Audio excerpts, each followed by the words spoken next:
Hello बच्चों, आज हम इंटरमीडिएट 12th के फिजिक्स में एक जो अनसॉल्व सॉल्व हो रहा था। पिछले लेक्चर में अनसॉल्व किया गया था। सेट नंबर 1 था 2022 का 346 जीए। उसी के आगे के क्वेश्चन को सॉल्व करेंगे, आगे के सेट को सॉल्व करेंगे। ठीक है, मैंने आपको 3 के कुछ नंबर तक के सवाल को बताया था, 3 के घा नंबर तक के सवाल को। चलिए देखते हैं। तीन कंप्लीट हो गया था, 4 आज स्टार्ट करना है। ठीक है, खंडदा। ठीक, कोई भी अनसॉल्व पेपर ले लीजिए, आप उठाइए, उसमें मिलेगा आपको खंडदा जो है 4 का नंबर। प्रकाश तरंगों के व्यतिकरण से आप क्या समझते हैं? सभी लोग जानते हैं प्रकाश के तरंगों के व्यतिकरण से आप क्या समझते हैं। ठीक है, जब किसी माध्यम में एक साथ दो या दो से अधिक तरंगे, ठीक है, जो समान आवृत्ति की हों, आयाम भले थोड़ा सा भिन्न, समान आवृत्ति की जब दो या दो से अधिक तरंगे एक माध्यम में एक साथ संचित होती हैं, तो माध्यम के कुछ बिंदुओं पर परिणामी तीव्रता अधिकतम तथा कुछ बिंदुओं पर परिणामी तीव्रता क्या होती है? न्यूनतम होती है। यह घटना क्या कहलाती है? आपकी यह घटना जो है व्यतिकरण कहलाती है। ठीक, ये हो गया आपका। अब इसके बाद व्यतिकरण की शर्तें लिखिए। ठीक है, ध्यान देना इस क्वेश्चन पे। व्यतिकरण की शर्तें लिखना है आपको। तो व्यतिकरण की शर्तें का मतलब जो आपको थियोरेटिकल पार्ट लिखाया गया है कि जो है रेखा छिद्र जो है पास पास होनी चाहिए, संकीर्ण होना चाहिए। ठीक है, समझ में आया? रेखा छिद्र दोनों S1 और S2 जो है वो ज़्यादा दूर नहीं होने चाहिए, छोटे थोड़े मतलब पास होने चाहिए। दूसरा S1 और S2 संकीर्ण होने चाहिए। स्रोत कला संबद्ध होना चाहिए। ठीक है, एक वर्णी प्रकाश स्रोत होना चाहिए। ये सब आपको शर्तें लिखी हुई हैं, ये हो जाना चाहिए आपको। ठीक है, ये लेसन हो जाना चाहिए कंप्लीट। अब ये क्वेश्चन हो जाना चाहिए। और ये क्वेश्चन दो तरीके से, जब पूछा जाए आपसे संपोषी और विनाशी व्यतिकरण, तब आपको फिर मैक्सिमम इंटेंसिटी और एम्पलीट्यूड, और आपको क्या निकालना है? फेज डिफरेंस और पाथ डिफरेंस। इतनी चीज़ें निकालती हैं, कलांतर पथांतर। यहाँ पे ये नहीं पूछा गया है। ठीक है, तो आगे बढ़ते हैं। खा नंबर है 4 का खा नंबर। लिखा है एक प्रसारण केंद्र से 300 मीटर तरंगदैर्घ्य वाली। ठीक है, एक प्रसारण केंद्र है। ये आपका सवाल नंबर जो है 4 का खा नंबर है। सवाल नंबर कितना है? 4 का खा। 4 का खा नंबर। ठीक है, देखो एक प्रसारण केंद्र से 300 मीटर तरंगदैर्घ्य, एक प्रसारण केंद्र से 300 मीटर तरंगदैर्घ्य, तो लैम्डा बराबर कितना दिया गया आपको? 300 मीटर। लैम्डा बराबर 300 मीटर तरंगदैर्घ्य वाली तरंग प्रसारित की जाती है। ठीक है, इसके बाद क्या लिखा है? 2.4 माइक्रोफैरड। क्या लिखा है? 2.4 माइक्रोफैरड। धारिता दी गई है 2.4 माइक्रोफैरड, ये दिया गया है आपको। ठीक है, वाली संधारित्र उपलब्ध है। अनुनादी परिपथ के लिए आवश्यक कुंडली के प्रेरकत्व का मान परिकलित कीजिए। ठीक है, ये आपको एल आपको क्या करना है? ज्ञात करना है। ठीक है, चलिए देखिए, यहाँ से आपको एल नंबर ज्ञात करना है। आपको दिया क्या गया है? लैम्डा, और साथ में दिया गया शर्त दी गई कि ये अनुनादी परिपथ है। कैसा परिपथ है? अनुनादी परिपथ। तो ठीक है, अनुनादी परिपथ की कंडीशन क्या होती है? अनुनादी परिपथ के लिए शर्त है वो है एक्सएल बराबर कितना? एक्सी। दैट मीन एक्सएल की ओमेगा एल, 1/XC का formula omega C, cross multiply करेंगे तो ओमेगा स्क्वायर इक्वल टू 1 कितना? L C. ठीक है, यहाँ से एल चाहिए आपको।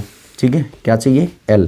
तो एल को ट्रांसफ़र कर लो, तो 1/ओमेगा स्क्वायर और इंटू सी, 1/2πf का होल स्क्वायर इंटू सी। अगर हम इसको हल करेंगे तो 1/स्क्वायर कर लो, 4π² एफ स्क्वायर इंटू सी। चूँकि एक चीज़ और पढ़ा आपने, एफ बराबर क्या पढ़ रखा है? सी बाई कितना? लैम्डा। यहाँ वैल्यू रखेंगे एल इजिकल टू 1/4π, ठीक है, स्क्वायर, और एफ का मान सी स्क्वायर बटे कितना? लैम्डा स्क्वायर इंटू सी। भिन्न पलट जाएगी तो सिंपल से एल बराबर ये ऊपर चला जाएगा आपका, तो ये हो जाएगा आपका लैम्डा स्क्वायर। क्या हो जाएगा? लैम्डा स्क्वायर ऊपर चला गया, नीचे हो जाएगा 4π² और कितना? सी क्यूब। एक बार चेक कर लेते हैं, कैलकुलेशन सही होना चाहिए। ओमेगा एल 1/ओमेगा C, cross multiply omega square, L C, L को ऊपर लाए 1/ओमेगा स्क्वायर सी, 2πf का होल स्क्वायर, 4π² एफ स्क्वायर और कितना? सी। यहाँ से 4π² और ये हो जाएगा एफ का मान सी बाई लैम्डा, तो सी लैम्डा स्क्वायर ऊपर चला गया, ये हो गया आपका। ठीक है, सारी वैल्यू रख लो यहाँ पर। लैम्डा की वैल्यू आपको 300 मीटर दी गई है, तो 300 मीटर का होल स्क्वायर अपान 4 × 3.14 का होल स्क्वायर। सी का मान कितना है? 3 × 10⁸ मीटर का होल क्यूब। ठीक है, सारा कुछ कैलकुलेशन कर लेंगे तो देख लेते हैं कितना हो जाएगा। 3 × 10⁻² का क्यूब है ना, 10 की घात 2 का, अरे ऐसे क्यूब, होल क्यूब लिख लो। यहाँ पर 4 गुणे 3.14 का होल स्क्वायर कर लेंगे आप। और यहाँ 3 त्रिक के 9 त्रिक 27 गुणे 10 की घात 8 त्रिक कितना 24। ठीक है, ऊपर कैलकुलेशन 3 त्रिक के 9 त्रिक 27 यहाँ भी हो जाएगा। 27 गुणे 10 की घात में 3 दूनी कितना 6, बटे में सब कैलकुलेट करेंगे 4 गुणे 27 गुणे 3.14 का होल स्क्वायर और गुणे 10 की घात कितना 24। ठीक है, ये सब कैलकुलेशन करेंगे, जितना भी है ये सब कैलकुलेशन करेंगे तो आपका आंसर आ जाएगा 1.056, है ना। आंसर आएगा 1.056 गुणे 10 की घात -8 हेनरी आंसर। स्क्रीनशॉट लीजिए।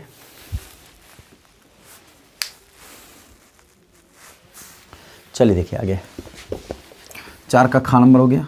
अब देखते हैं आगे।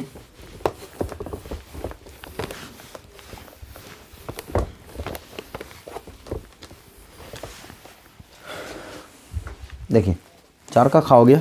नेक्स्ट है आपका, देखा विद्युत पर्पज संबंधी किरचॉफ के नियमों को लिखिए। ठीक है, तो किरचॉफ के 2 नियम आपको लिखने हैं। पहला है धारा के नियम। ठीक है, किसी संधि की ओर आने वाली धाराओं का बीजगणितीय योग, किसी संधि की ओर आने वाली धाराओं का योग बराबर होता है संधि से दूर जाने वाली धाराओं के योग के। या लिख सकते हैं किसी संधि पर मलने वाली धाराओं का बीजगणितीय योग क्या होता है, शून्य होता है, जिसमें संधि की ओर जो आ रही हो पॉजिटिव, जो संधि की ओर जा रही वो नेगेटिव। ठीक है, और दूसरा नियम क्या होता है, किसी लूप अथवा किसी परिपथ के किसी लूप के प्रत्येक खंड में प्रवाहित धाराओं, ठीक है, तथा उनके संगत प्रतिरोधों के बीजगणितीय योग जो होता है क्या होता है शून्य। उनके गुणनफलों का बीजगणितीय योग क्या होता है शून्य होता है। ठीक है, तो ये आप लिख लेंगे। ठीक है, आगे बढ़ते हैं। अगला है E=12 ओमेगा BL स्क्वायर। ये डेरिवेशन आपके नोट्स पे होगा, आप ये कर लेंगे। डेरिवेशन वाला मैंने आपसे कहा था कि डेरिवेशन पार्ट आपको करनी होंगी। जो पार्ट आपको कठिन लगते हैं उसमें कमेंट कर दीजिए, अदरवाइज डेरिवेशन वाला पार्ट आप करिए, थ्योरी और डेरिवेशन का पार्ट आप करिए। ठीक है, मैं 1 नंबर वाले सवाल क्वेश्चनों को जो हैं उनको सॉल्व कराऊंगा। देखिए, प्रकाश वैद्युत प्रभाव क्या है। प्रकाश वैद्युत प्रभाव क्या है, जब किसी धातु, जानते हैं आप भी डेफिनेशन। ठीक है, जब किसी धातु की सतह पर कोई फोटान जो है गिरता है तो उसकी कोई जो है इलेक्ट्रॉन उसकी ऊर्जा को क्या कर लेता, फोटान की ऊर्जा को अवशोषित कर लेता और वहाँ से प्रकाश फोटान उत्सर्जित होने लगते हैं, प्रकाश इलेक्ट्रॉन उत्सर्जित होने लगते हैं। यह घटना क्या कहलाती है आपकी, प्रकाश वैद्युत प्रभाव कहलाती है। ठीक है, इसके नियम लिखिए। प्रकाश वैद्युत प्रभाव के नियम आप सभी लोग जानते हैं। ठीक है, कि आपतित प्रकाश की आवृत्ति जो है वो न्यूनतम आवृत्ति से अधिक होनी चाहिए, जिसे देहली आवृत्ति कहते हैं। ठीक है, आपतित प्रकाश की तरंगदैर्ध्य अधिकतम तरंगदैर्ध्य से कम होनी चाहिए। ठीक है, मतलब उससे ज़्यादा नहीं हो सकती है। ठीक है, जिसे हम देहली तरंगदैर्ध्य कहते हैं। ठीक, तो ये सब चीज़ें हैं, आपके नोट्स में हैं। इन सब चीज़ों को आप क्लियर करके पूरा लिखिए। 3 नंबर का है तो पूरा लिखिए। इसमें प्रकाश वैद्युत प्रभाव के डेफिनेशन और उनके नियम लिखे हुए हैं। अब आगे देखो, 5वें का नंबर, ट्रांसफार्मर क्या है, इसकी रचना के बारे में ये भी आपके नोट्स में उपलब्ध है। ठीक, आ जाते हैं 5वें के खा नंबर में। नेक्स्ट देखिए 5वां का खा नंबर, 5th का खा। चलिए देखिए,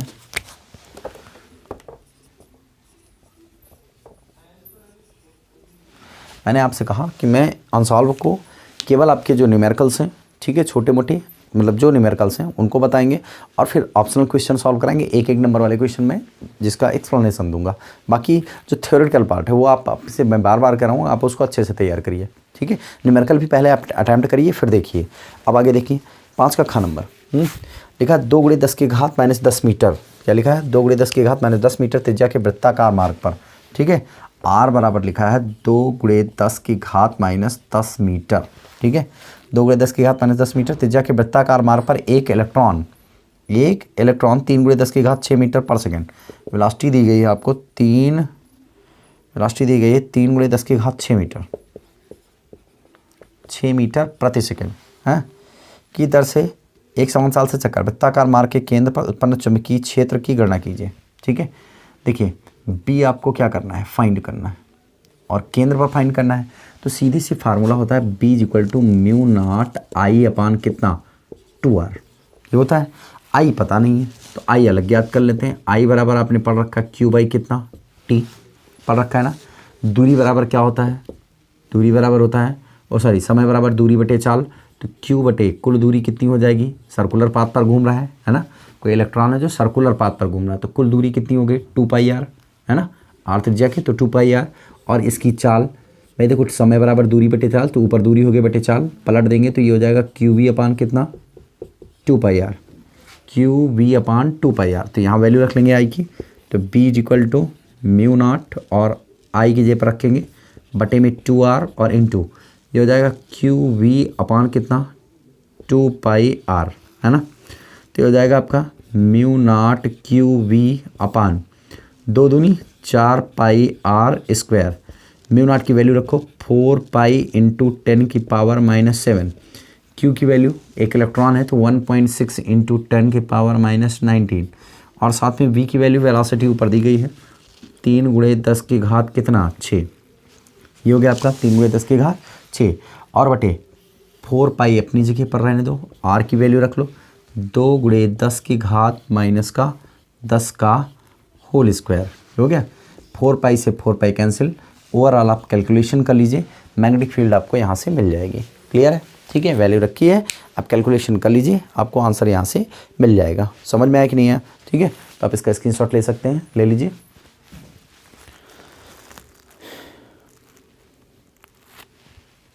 चलिए देखिए, अब ये सवाल हो गया आपका 5 का, ये नंबर था आपका 5 का नंबर खा नंबर था, ठीक है, कैलकुलेशन कर लीजिएगा। अब देखो एक अपवर्ती खगोलीय दूरदर्शी में प्रतिबिंब का बनना स्वच्छ कर, तो इसमें देखो सवाल में कहा गया एक अपवर्ती मतलब अपवर्ती खगोलीय दूरदर्शी में प्रतिबिंब का बनना दिखाइए, स्वच्छ किरण आरेख बनाकर समझाइए। तो उसको आपको स्वच्छ किरण आरेख बनाना भी है और उसकी क्रियाविधि प्रतिबिंब का बनना आपको लिखना है, आपको आवर्धन क्षमता नहीं लिखनी है, ठीक है, लेकिन प्रतिबिंब का बनना आपको समझाना है। एक इलेक्ट्रॉन 500 वोल्ट विभवांतर, घ नंबर है सवाल, हटा देते हैं इसको।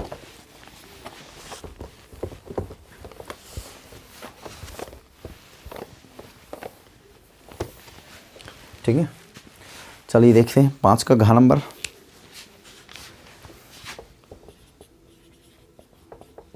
देखो 5 का घ नंबर जो है, एक इलेक्ट्रॉन 500 वोल्ट के विभवांतर से त्वरित है। V बराबर कितना है 500 वोल्ट, ठीक है, विभवांतर से त्वरित है, वह कितनी चाल प्राप्त कर लेगा। तो देखो सिंपल से आपको पता है K बराबर होता है 12mv², है ना। इलेक्ट्रॉन है तो आपको देखो चूंकि K बराबर आपने पढ़ रखा है कितना E इंटू वी, वैल्यू रख लो E इंटू वी बराबर 12mv², क्रॉस मल्टीप्लाई करो 2ev/m बराबर small v²। Small v velocity है, कैपिटल V पोटेंशियल है जो दिया गया है।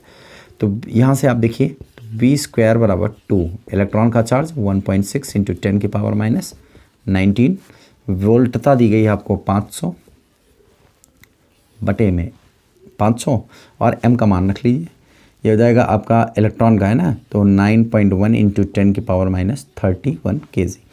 तो यहाँ से आप v² कैलकुलेट कर लीजिए, ठीक है, इसको कैलकुलेट करके उसका अंडर निकाल दीजिए, आंसर आ जाएगा। ठीक है, मैं कैलकुलेशन थोड़ा सा नहीं कर रहा हूँ, इसलिए नहीं कर रहा हूँ, थोड़ा टाइम बचा के, ठीक है, ये आपको आंसर ऐसे और आएंगे, लगवाए जा चुके हैं तो इसलिए आंसर आएंगे आपके। ठीक है, कैलकुलेशन कर लीजिए, थोड़ा टाइम बच जाएगा जल्दी से।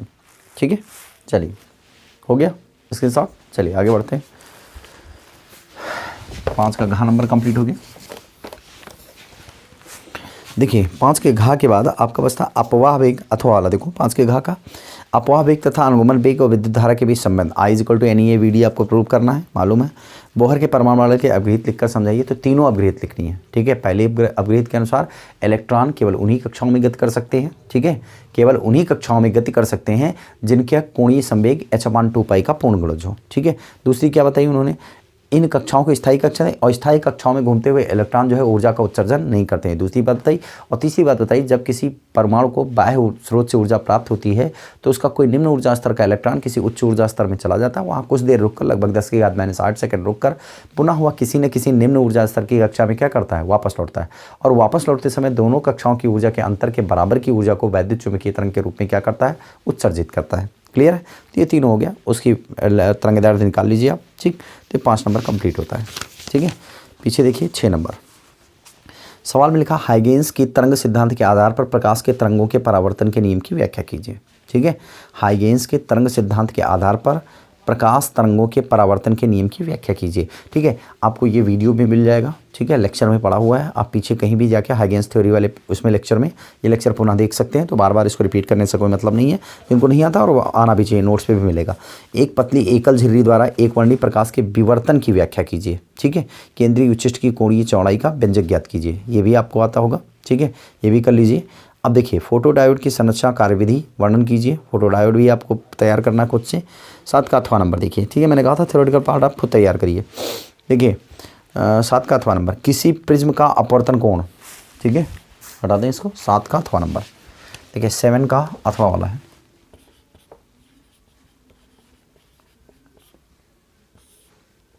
देखिए तो 7 का 8वां पार्ट, किसी प्रिज्म के अपवर्तन कोण ए है। ठीक है, अपवर्तनांक आपको n बराबर cot a/2 दिया गया है। n बराबर कितना दिया गया है? cot a/2। ये हो गया आपका। इसके बाद न्यूनतम विचलन कोण आपको ज्ञात करना है, डेलम आपको फाइंड करना है। चलिए देखिए, डेलम कैसे निकालेंगे, थोड़ा ध्यान दीजिएगा। आपने जो सूत्र पढ़ रखा वो क्या पढ़ रखा उस पर ध्यान देंगे हम। ठीक है, सूत्र आपने पढ़ रखा है कि n बराबर, ठीक है, n बराबर आपने सूत्र पढ़ रखा है प्रिज्म के अपवर्तनांक के लिए sin a plus del m by 2 बटे में sin a/2। n की वैल्यू रखो यहाँ पर। ठीक है, सॉल्व करेंगे सीधे। n की वैल्यू रखेंगे तो क्या हो जाएगा आपका? n बराबर हो जाएगा यहाँ पर cot a/2। क्या हो जाएगा?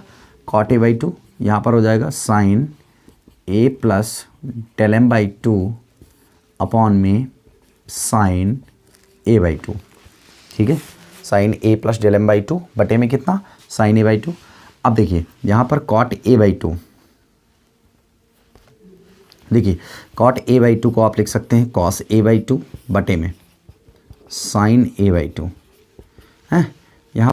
हाँ, तो आगे देखिए बच्चों, इसमें अब इसमें इसको लिखेंगे sin a plus del m by 2 और अपॉन में sin a/2। देखो दोनों sin a/2 क्या हो गया आपके? कैंसिल हो गए यहाँ से। अब बचा क्या यहाँ पर? देखिए ये बचा आपका cos, ये बचा आपका cos a/2 is equal to sin a plus del m by कितना? 2। ये बच गया आपका। ठीक है, अब यहाँ से देखें अगर तो cos को लिख सकते हैं हम क्या? यहाँ पे लिख दें sin π/2 माइनस के a/2 लिख सकते हैं, इज इक्वल टू ये भी साइन लिख सकते हैं sin a plus del m by 2। देखो cos 90 minus sine 90 minus theta cos theta होता है ना, सेम चीज़ लिखिए। साइन साइन कैंसिल हो गया, π/2 minus a/2 is equal to a plus del m by 2। ये वाला 2 इधर मल्टीप्लाई कर देंगे तो pi minus a is equal to a plus del m। Del m is equal to क्या हो जाएगा? पाई माइनस a माइनस का a, that means del m is equal to pi minus 2a। बहुत अच्छा सवाल है ये। ठीक, यहाँ तक स्क्रीनशॉट लीजिए सभी लोग।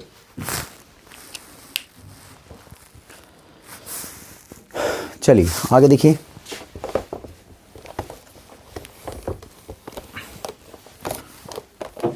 हो गया आपका 7 नंबर। अब आ जाते हैं 8 नंबर सवाल पे। सिद्ध कीजिए कि समरूप त्रिज्य चुंबकीय क्षेत्र में धारावाही कुंडली पर आरोपित बल टाउ इक्वल टू NIAB जो है, देखो tau equal to NIAB sine theta prove करना है। बाद में त्रिज्य चुंबकीय क्षेत्र थीटा बराबर, देखो टाउ इक्वल टू NIAB आपके नोट्स में मिल जाएगा। ठीक है, NIAB साइन थीटा, त्रिज्य चुंबकीय क्षेत्र के लिए थीटा बराबर 90 डिग्री कंडीशन है उसमें, उसको रख दीजिए, निकल आएगा ये। ठीक है, अब इसके बाद बताते हैं 8 के 8वां नंबर में। चलिए देखिए, लिखा है 3 सेंटीमीटर त्रिज्या तथा 1.5 अपवर्तनांक का ले। देखो 3 सेंटीमीटर त्रिज्या, चल ध्यान देना, ये लिखा है एक गोला बना है, ये हो गया सेंटर पॉइंट O, इसकी टोटल है आपके पास 3 सेंटीमीटर त्रिज्या। रेडियस मान लीजिए ये वाली रेडियस दी गई आपको 3 सेंटीमीटर, ये खींच लिया आपने। ठीक अब समझिए बात को, सवाल में क्या कहा गया है? 3 सेंटीमीटर त्रिज्या तथा 1.5 अपवर्तनांक, इसका अपवर्तनांक भी आपको 1.5 दिया गया है। कितना दिया गया है? 1.5। और आगे पढ़े। ठीक है, वाले कांच के एक बुलबुले में वायु का बुलबुला केंद्र से 1 मीटर की दूरी पर, केंद्र से 1 मीटर की दूरी पर है। व्यास की दिशा में देखने पर बुलबुले की प्रतिबिंब की स्थिति ज्ञात कीजिए। बुलबुले की प्रतिबिंब की स्थिति ज्ञात कीजिए। देखो इमेज आपका यहाँ कहीं बन है, यहाँ पर ए, ठीक है। थोड़ा सा मैं ये चित्र बनाऊँ तो थोड़ा समझ में ज़्यादा आएगा, छोटा हो गया है। देखिए फिर से बनाते हैं। देखिए पहले मैं अगर इसको ऐसे खींचूँ, ये बड़ा सा गोला, देखो ये हो गया आपका, ठीक। ये इसका सेंटर हो गया, इधर 3 सेंटीमीटर इसकी वक्रता त्रिज्या दी गई है, ठीक है। अब देखिए यहाँ पर कहा ये गया है, ये सेंटर पॉइंट है। यहाँ पर इसकी बन रही है इमेज 1 मीटर की दूरी पर। कितनी दूरी पर? 1 मीटर आई। तो देखो इमेज यहाँ पर बन रही है, तो इसका मतलब ये हुआ कि ऑब्जेक्ट कहीं पे रखा है। सपोज दैट जो है ऑब्जेक्ट की स्थिति आपको फाइंड करनी है। इमेज सेंटर से सवाल को पढ़ लें। कहा जा रहा है कि इस 3 सेंटीमीटर त्रिज्या तथा 1.5 अपर्तनांक, इसका कितना दिया है? 1.5 अपर्तनांक वाले वायु के बुलबुला एक केंद्र से 1 मीटर की दूरी पर रखा। केंद्र से 1 मीटर की दूरी पर, 1 मीटर दूरी पर वायु का बुलबुला केंद्र से 1 सेंटीमीटर दूरी पर है। यहाँ पर ऑब्जेक्ट है केंद्र से 1 सेंटीमीटर की दूरी पर, है ना। टोटल कितना है? 3 सेंटीमीटर। टोटल यहाँ से यहाँ तक कितना है? 3। तो ये बचा कितना? 2 सेंटीमीटर। बचा कितना? 2 सेंटीमीटर इसके ध्रुव से, ये, ठीक। अब देखो व्यास की दिशा से देखने पर बुलबुले के प्रतिबिंब की स्थिति ज्ञात कीजिए, जबकि जब बुलबुला कांच के निकटतम पृष्ठ की ओर से देखा जाए। देखा यहाँ से जा रहा है, निकटतम पृष्ठ ये है, ये यहाँ से देखा जा रहा है। क्लियर है? यहाँ से देखा जा रहा है। तो मान लिया ऑब्जेक्ट है, तो यहाँ से एक रे इधर को चली, तो जो इधर को चली वो सीधी निकल गई, आँख पर पड़ी। एक पड़ी यहाँ पर आके, एक यहाँ पर पड़ी, तो यहाँ पर मैंने खींच लिया एक अभिलंब ऐसे। अब देखो चूंकि प्रकाश किरण जो है डेंसर मीडियम से रेयर में जा रही है, तो अविलंब से क्या करेगी? दूर हटेगी, थोड़ा बाहर निकलेगी। ये इमेज यहाँ कहीं आके बनाएगी। आई आपको यहाँ पे मिलना चाहिए, ठीक है। तो देखिए आपको अपवर्तन का सूत्र लगाना होगा। अपवर्तन के सूत्र से, अपवर्तन के सूत्र से आपको पता है N2/V माइनस का N1/U is equal to N2 minus N1/R1 R, ठीक है।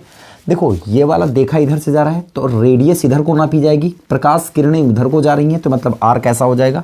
Negative. That means R is equal to minus का 3 सेंटीमीटर। V आपको फाइंड ही करना है। N2 क्या होता है? N2 के लिए मैंने बताया आपको कि वह माध्यम जिसमें प्रकाश किरण क्या करती है? प्रवेश करती है। तो चल रही है डेंसर से, जा रही रेयरर में, मतलब हवा में जा रही है, तो N2 का मान हो गया 1। और N1 क्या हो जाएगा? N1 वह माध्यम जहाँ से प्रकाश किरण चले, दैट मीन्स 1.5, ठीक है। ये हो गया आपका। U आपका कितना है? U देखो यहाँ से यहाँ तक की, P से O अपोजिट डायरेक्शन में, तो माइनस का 2 सेंटीमीटर, ठीक है। ये हो गया आपका। वैल्यू रख लो सीधे से। N2 का मान कितना है आपके पास? 1 अपॉन में V माइनस के N1 का मान है 1.5 अपॉन में U का मतलब प्लस का 2 is equal to N2 minus N1। N2 minus N1 मतलब 1 माइनस 1.5 अपॉन में R की वैल्यू है -3। सॉल्व करेंगे तो 1/V, ये 0, 5 3 15 5 4 20 प्लस का 3/4 इज इक्वल टू माइनस का 0.5 अपॉन में 3। माइनस का, माइनस से माइनस कैंसिल, पॉइंट हटा, 0 बचा, 5 6 का 30। 1/V बराबर 1/6 प्लस 3 कितना? 4। मतलब अगर देखें तो 12 LCM, 6 दूनी 12 और 4 3 12, 3 3 की 9, 11 कितना? 12, 1/V। सीधे से V बराबर अगर निकालेंगे तो 12/11, 11 कम 11, ठीक है। 11 कम कितना? 11, बचा कितना? 1 बचा, 0, 11 3 33, ठीक है। लगभग आ जाएगा 11 से अगर भाग करेंगे 12 को, तो 11 कम 11 बचा 2 और 0 बचेगा, तो 11 कम 11 फिर बचेगा आपका, ठीक है, 1.1 सेंटीमीटर लगभग, ठीक। मतलब ये डिस्टेंस आपकी 1.1 सेंटीमीटर आएगी आंसर। ये आंसर इसमें सवाल में पूछा गया था। बहुत अच्छा सा सवाल था, सस्ता सा, मतलब कोई कठिन सवाल नहीं था। ये सवाल नंबर 8 का अथवा पार्ट था, 8 का R वाला पार्ट, ठीक है, ये था। तो इस तरीके से आप जो है यहाँ से ध्यान देंगे, स्क्रीनशॉट इसका ले सकते हैं, ले लीजिए, देखिए हो गया। चलिए आगे देखिए। अब इसके बाद सवाल में एक आता है अन्योन्य प्रेरण से क्या अभिप्राय है? अन्योन्य प्रेरण से आप क्या समझते हैं? एक ही हो जाएगा, ठीक है। अन्योन्य प्रेरण आप जानते हैं, ठीक है, जब किन्हीं दोनों कुटवर्ती कुंडलियों में से एक कुंडली में धारा के मान में परिवर्तन किया जाए, ठीक है, धारा के मान में परिवर्तन कर दें तो दूसरी कुंडली में फ्लक्स परिवर्तन के कारण क्या उत्पन्न हो जाता है? प्रेरित विद्युत वाहक बल उत्पन्न हो जाता है, ठीक है। इस घटना को हम क्या कहते हैं, अन्योन्य प्रेरण कहते हैं। अन्योन्य प्रेरण गुणांक की परिभाषा, ठीक है, किसी कुंडली से बद्ध अन्योन्य प्रेरण गुणांक संख्यात्मक रूप से चुंबकीय फ्लक्स ग्रंथिकाओं की संख्या के बराबर होता है, जबकि प्राथमिक कुंडली में 1 एम्पीयर की धारा क्या हो रही हो, प्रवाहित हो रही हो। तो ये पूरा लिख लेंगे। दो समतल कुंडलियों के बीच अन्योन्य प्रेरकत्व का सूत्र स्थापित कीजिए, ये भी कर लेंगे आप, ठीक है, सब है आपके पास, मतलब नोट्स में है ये। 9 नंबर, नाभिकीय विखंडन एवं नाभिकीय संलयन से आप क्या समझते हैं, जानते हैं। जब नाभिकीय विखंडन क्या होता है, जब भारी नाभिक जो है हल्के नाभिकों में टूटते हैं तो उन्हें नाभिकीय विखंडन कहते हैं, और जब हल्के नाभिक जुड़ जाते हैं आपस में, भारी नाभिक बनाते हैं, तो उसे हम क्या कहते हैं, नाभिकीय संलयन कहते हैं। तो आपको सिर्फ इतना ही नहीं लिखना है, आपको नाभिकीय विखंडन लिखना है, उसकी रिएक्शन को लिखना है, नाभिकीय संलयन लिखना है, उसकी रिएक्शन को लिखना है, उदाहरणों सहित व्याख्या देनी है। तो उदाहरण आपको मालूम है, वही जो रिएक्शन आप दे रहे हैं वही उसका एग्जाम्पल है। तो कुल मिला के 5 नंबर का आसान सा सवाल है, ठीक है। तो इस तरीके से बच्चों ये सेट नंबर 1 यहीं पे खत्म होता है। सेट नंबर 2 स्टार्ट होना है, जो कि नेक्स्ट लेक्चर में स्टार्ट होगा। इसके शॉट ले लीजिए।